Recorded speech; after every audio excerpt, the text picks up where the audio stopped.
वर्ग, बहुभुज, त्रिभुज, वृत्त, वृत्त के अंदर वर्ग, इस सब टाइप का क्वेश्चन देख चुके हैं। अब हम लोगों को केवल और केवल ठोस वाले पे ध्यान देना है। ठीक, ठोस में जैसे हो गया घन, घनाभ, सिलेंडर, गोला, प्रिज्म, पिरामिड, ये सब। तो बेसिक से पहले घनाभ का फॉर्मूला, घन का फॉर्मूला, गोला का, प्रिज्म का, पिरामिड का, शंकु का, इस सब का फॉर्मूला देख लेते हैं। इसके बाद टाइप वाइज क्वेश्चन देखेंगे। तो सबसे पहले आइए घन का क्वेश्चन देखते हैं। घन का फॉर्मूला देखते हैं क्या होता है। तो घन में क्या होता है कि घन में एक वर्गाकार ठोस होता है। घन वर्गाकार ठोस होता है जिसमें सभी किनारे आपस में बराबर होते हैं। सभी किनारे आपस में बराबर होते हैं और इसमें 6 ठो सतह, 8 गो कोण और 12 ठो किनारा होता है। ठीक, 6 ठो सतह, एक सतह ये वाला, एक सतह इधर, एक सतह ऊपर, एक सतह नीचे, एक सतह पीछे, एक सतह आगे, मिला के 6 ठो सतह और 8 गो कोण, ये वाला कोण, ठीक, और 12 ठो किनारा, यानी एक ठो एक किनारा, ऐसे ही मिला के 12 किनारा होता है। ठीक, तो घन का क्षेत्रफल, पृष्ठीय क्षेत्रफल, ठोस में हमेशा पृष्ठीय क्षेत्रफल निकलता है। पृष्ठीय क्षेत्रफल बराबर कितना होता है? 6a²। ए का मतलब घन का जो भुजा दिया गया है, एक ठो किनारा दिया गया है। अब इसमें भुजा नहीं, किनारा कहेंगे। ठीक, एक ठो किनारा जितना दिया गया है उतना का स्क्वायर है 6 गुणे। तो 6 क्यों गुणा होता है? क्योंकि एक किनारे का, इसे एगो किनारा लेंगे तो एक किनारा हमारा वर्गाकार बनेगा। ठीक, तो वर्ग का क्षेत्रफल होता है भुजा स्क्वायर। तो एक ठो किनारा लेके उसका क्षेत्रफल निकाल लिए और ऐसा किनारा इसमें, ऐसा सतह इसमें 6 ठो बनेगा। तो 6 ठो बनेगा, इसलिए 6 से गुणा करते हैं। तो वर्ग घन का पृष्ठीय क्षेत्रफल होता है 6 गुणे a²। घन का आयतन, घन का आयतन जैसे भुजा में होता था भुजा स्क्वायर, वैसे ही इसमें 3 ठो है, लंबाई, चौड़ाई और गुणे ऊंचाई। तो लंबाई भी वही सेम है, गुणे चौड़ाई भी सेम है और ऊंचाई भी सेम है। तो लंबाई भी सेम, गुणे ऊंचाई भी सेम और चौड़ाई भी सेम। तो तीनों सेम है तो तीनों एक ही यूनिट में लिख के गुणा कर सकता है आदमी, यानी a गुणे a यानी a³। घन का आयतन कितना होता है?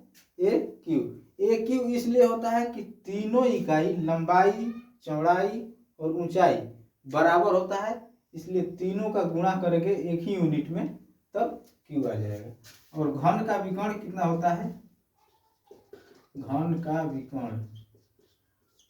विकर्ण होता है अंडर रूट में, इसे एक ठो किनारा हो गया, एक ठो किनारा का √3 और a, एक ठो किनारा a√3। ठीक, घन का विकर्ण हो गया √3a। ये तो घन हो गया। अब घनाभ में आइए, केवल सिंपल थोड़ा बेसिक फॉर्मूला देख के चलेंगे, इसके बाद टाइप वाइज क्वेश्चन आएगा, वहां देखेंगे घनाभ में क्या होता है। घनाभ जिसे घन होता है वर्गाकार, घनाभ होता है आयताकार। बस आयत में लंबाई और चौड़ाई होता था, इसमें घनाभ में ऊंचाई भी दे देता है और ठोस भी रहता है।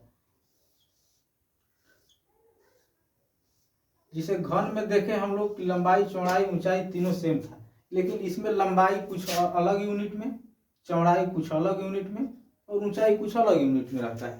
ठीक, तो अलग यूनिट में रहता है, इसलिए इसमें आमने सामने का सतह जो होता है बराबर होता है घनाभ में।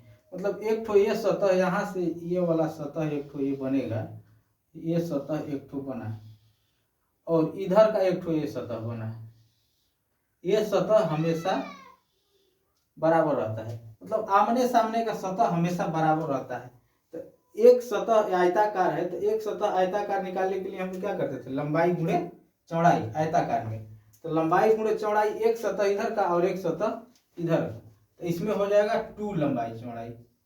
घनाभ का पृष्ठीय क्षेत्रफल बराबर 2 इंटू, क्योंकि दो सतह हमेशा बराबर होता है इसलिए 2 इंटू लंबाई प्लस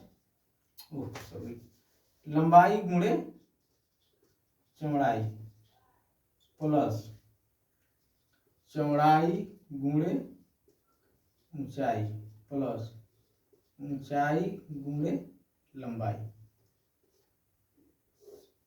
ठीक, घन का पृष्ठीय क्षेत्रफल 2 इसलिए गुणा होता है कि दो सतह आमने सामने का बराबर होता है और 6 सतह होता है, तो 6 सतह यानी 2 सतह इस पे, 2 सतह इसमें और 2 सतह इसमें, तो दो सतह बराबर होता है इसलिए 2 को कॉमन लेके एक ठो लंबाई चौड़ाई, एक ठो चौड़ाई ऊंचाई और एक ठो लंबाई ऊंचाई का गुणा करते हैं। ठीक, अब देखिए घनाभ का विकर्ण, घनाभ का विकर्ण बराबर होता है अंडर रूट में लंबाई के स्क्वायर, लंबाई के स्क्वायर प्लस चौड़ाई के स्क्वायर प्लस ऊंचाई का स्क्वायर। ठीक, घनाभ का विकर्ण, विकर्ण मतलब एक कोना से लेके दूसरे कोना तक, मतलब यहां से घिसिएगा तो एक कोना से लेके दूसरे कोना तक, तो घनाभ का विकर्ण हो जाएगा एक कोने से लेके दूसरे कोने तक लंबाई का स्क्वायर प्लस चौड़ाई का स्क्वायर प्लस ऊंचाई का स्क्वायर अंडर रूट में। अब घनाभ का आयतन क्या होता है, आयतन बराबर, घनाभ का आयतन होता है लंबाई गुणे चौड़ाई गुणे ऊंचाई, लंबाई गुणे चौड़ाई गुणे ऊंचाई। ठीक, घनाभ का आयतन होता है लंबाई गुणे चौड़ाई गुणे ऊंचाई। ठीक, घन हो गया, घनाभ हो गया। अब सिलेंडर थोड़ा सा फॉर्मूला देखिए। सिलेंडर का फॉर्मूला होता है, सिलेंडर देख लीजिए, सिलेंडर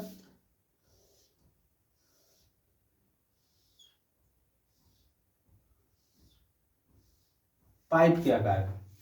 ठीक, और सिलेंडर में जो एक तो नीचे का, जैसे पाइप का आकार का है तो नीचे वाला जो बना, नीचे वाला एक वृत्ताकार बना, एक तो ऊपर वृत्ताकार बना, नीचे वृत्ताकार बना इसकी त्रिज्या और ऊपर वृत्ताकार बना इसकी त्रिज्या।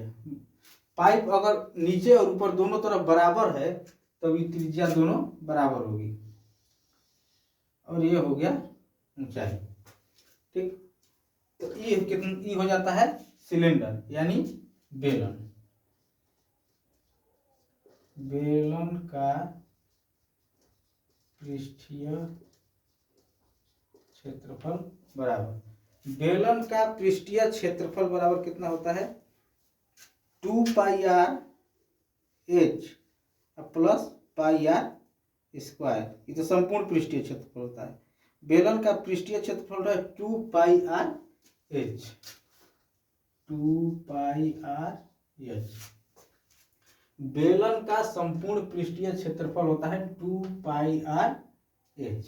ठीक, बेलन का संपूर्ण पृष्ठीय, बेलन का पृष्ठीय क्षेत्रफल 2 पाई आर एच और बेलन का संपूर्ण पृष्ठीय क्षेत्रफल बराबर, संपूर्ण पृष्ठीय क्षेत्रफल का मतलब कि 2 pi r H, 2 pi r h plus संपूर्ण पृष्ठीय क्षेत्रफल में केवल बाहरी लिया जाता है, जैसे पाइप हो गया उसका बाहरी क्षेत्र जो लिया जाता है वो, इसमें ऊपर वाले वृत्त को और नीचे वाले वृत्त को पृष्ठीय क्षेत्रफल में छोड़ दिया जाता है, इसलिए 2 पाई आर एच। और जब कह रहा है कि संपूर्ण पृष्ठीय क्षेत्रफल कितना होता है तो ऊपर वाले वृत्त और नीचे वाले वृत्त दोनों को लिया जाता है, तो 2 पाई आर एच हो गया 2, और ऊपर एक ठो वृत्त और एक ठो नीचे वृत्त, तो वृत्त का क्षेत्रफल होता है पाई आर स्क्वायर, तो ये हो जाएगा 2 पाई आर स्क्वायर। ठीक, एक ठो ऊपर पाई आर स्क्वायर एक ठो नीचे पाई आर स्क्वायर, ये हो जाएगा 2 pi r h plus 2 pi r square. 2 pi r square इसलिए कि नीचे भी एक ठो वृत्त बन रहा है, एक ठो ऊपर भी वृत्त बन रहा है।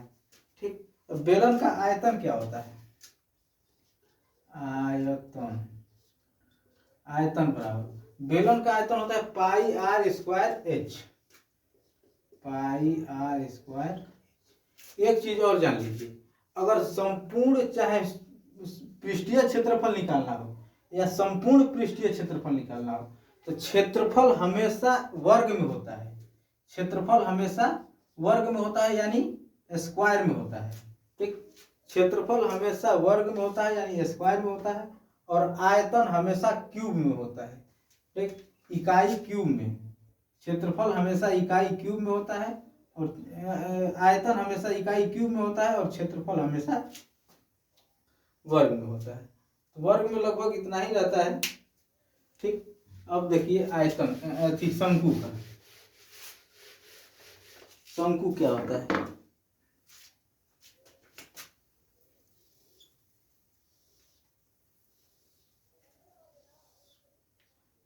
शंकु में एक तरफ ये हो गया एच और ये तो नीचे जो वृत्त बन रहा है उसका त्रिज्या। ठीक, तो शंकु के पृष्ठीय क्षेत्रफल कितना होता है, शंकु का पृष्ठीय क्षेत्रफल, इसको कोण बोलते हैं, यानी शंकु, शंकु का पृष्ठीय क्षेत्रफल बराबर पाई आर और यल, पाई आर एल। इसलिए नीचे का वृत्त का परिधि पे कितना तिरछा ऊंचाई है उसका गुणा करेंगे तो शंकु का पृष्ठीय क्षेत्रफल निकल जाएगा। शंकु का पृष्ठीय क्षेत्रफल कितना होता है, पाई आर एल। और शंकु का संपूर्ण पृष्ठीय क्षेत्रफल, संपूर्ण पृष्ठीय क्षेत्रफल बराबर, संपूर्ण पृष्ठीय क्षेत्रफल कितना होता है, पृष्ठीय क्षेत्रफल तो होता है पाई आर एल, और नीचे का क्षेत्रफल जोड़ देंगे, यानी वृत्त का क्षेत्रफल उसमें जोड़ देंगे। ठीक, तो नीचे का वृत्त का क्षेत्रफल जोड़ेंगे तो कितना जोड़ेंगे, पाई आर स्क्वायर। ठीक, इसमें आप कॉमन भी ले सकते हैं, नहीं तो इतना भी रहेगा तो कोई दिक्कत नहीं है, जिसे कॉमन ले लीजिए, इधर से एक ठोर इधर से एक ठोर, एक ठोर बच गया। अब यहाँ हो गया पाई यल अब प्लस पाई आर, पाई को भी कॉमन ले लीजिए यानी पाई आर कॉमन हो जाएगा, पाई आर, ये पाई आर और ये पाई आर, बच गया कितना, आर प्लस यल। संपूर्ण शंकु का संपूर्ण पृष्ठीय क्षेत्रफल इतना भी लिखिए और इतना भी लिखिए, कोई दिक्कत नहीं। ठीक, और शंकु का आयतन कितना होता है, शंकु का आयतन, आयतन बराबर, शंकु का आयतन होता है 1/3 पाई आर स्क्वायर एच। शंकु का आयतन होता है 1/3 pi r square h. Pi r square h केवल रहे तो बेलन का क्षेत्रफल हो जाएगा, बेलन का आयतन हो जाएगा, और अगर 1/3 पाई आर स्क्वायर एच है तो इस शंकु का आयतन होगा। और शंकु में एक चीज और होता है, ये वाला तो ऊंचाई हो गया, ठीक, ये वाला ऊंचाई हो गया, लेकिन यहाँ से लेके यहाँ तक ये तिरछा ऊंचाई होता है, इसे तिर्यक ऊंचाई भी कहते हैं। तो तिर्यक ऊंचाई निकालने के लिए क्या करेंगे, मान लीजिए कुछ क्वेश्चन में कहीं दे दिया, ये दे दिया और ये दे दिया, अब हम लोगों को कह रहा है कि पृष्ठीय क्षेत्रफल निकालिए। पृष्ठीय क्षेत्रफल निकालने के लिए एल का जरूरत है, यानी तिरछी ऊंचाई की जरूरत है। तो तिरछी ऊंचाई की जरूरत है तो तिरछी ऊंचाई पते नहीं है, तो तिरछी ऊंचाई निकालने के लिए पाइथागोरस प्रमेय पे अंडर रूट में एच के स्क्वायर प्लस आर के स्क्वायर, एल बराबर एच के स्क्वायर प्लस आर का स्क्वायर करेंगे तब हम लोगों का एल यानी तिर्यक ऊंचाई निकल जाएगा।